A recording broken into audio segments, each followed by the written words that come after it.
Hi everyone, this is Amy and welcome back to my channel. Today we're making fried garlic ribs. For this dish we need 1.5 pounds of pork baby back ribs. We're going to put these in a bowl and cover them with enough water to cover these completely. We're going to let them soak in the water for 30 minutes to pull out any excess impurities that might be in your ribs. So set those aside while we work on the rest of our ingredients. We need to smash up and roughly chop up 8 cloves of garlic. You want to keep the pieces pretty big because we're going to fry this later. You don't want them to burn very quickly. And an easy way to prevent this from happening as well is to put them in a strainer, give these a really good rinse. It's going to get that stickiness off. So give those a rinse and then set that aside while we chop up 4 inches of ginger into another nice rough choppity chop. And then we can put that into a large bowl along with our drained garlic, a teaspoon of kosher salt, and a ½ teaspoon of freshly ground white pepper. I apologize if you can hear my neighbors banging around upstairs. Next, we're going to add a tablespoon of regular soy sauce, a ½ teaspoon of dark soy sauce, and a 1/4 teaspoon of fish sauce. Now you can also substitute that with a teaspoon of oyster sauce. I didn't have any, so that's why I substituted this with.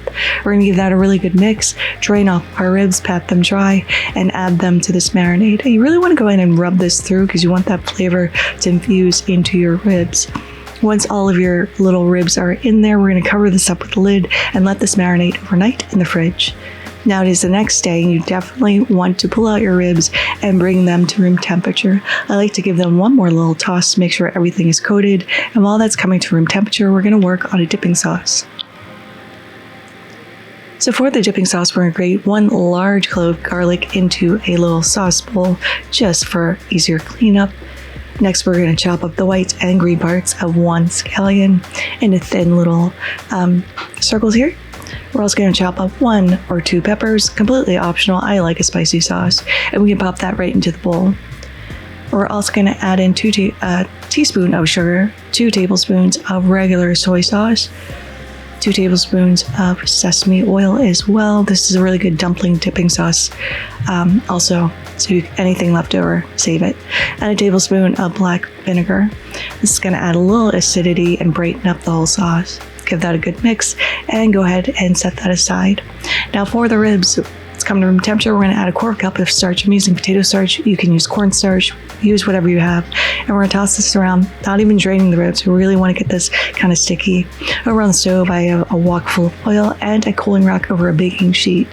Now we're going to bring the oil to 300 degrees and we're going to fry in batches. You only want to fry for about 7 to 8 minutes for your ribs. We're going to pull all those out after 8 minutes, fry our second batch, pull those out, and then we're going to jack up the heat on our stove and let that oil come up to 350 degrees because we're going to double fry these. It's just going to add a beautiful crispiness on the outside of the rib.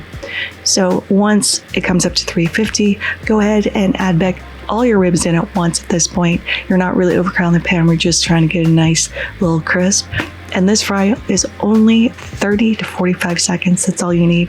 So once that happens, pull them out, drain them on a cooling rack, and then we're going to plate this on our favorite platter along with the dipping sauce. And these are looking gorgeous. Now let's go ahead and get this taste. The pork is tender, juicy, delicious. It's picked up all of that marinade flavor. It's garlicky, it's gingery, it's fantastic. You actually don't even need the dipping sauce for this, if I'm being honest, but they're so perfect. But there they are, fried garlic ribs. I hope you all try to make these in your home. Thank you so much for spending time with me once again. I really appreciate every single one of you. If you like this video, give it a like. If you loved it, please consider subscribing and hitting that notification bell because I put out new videos every Thursday. Thank you again, and until next time, happy cooking.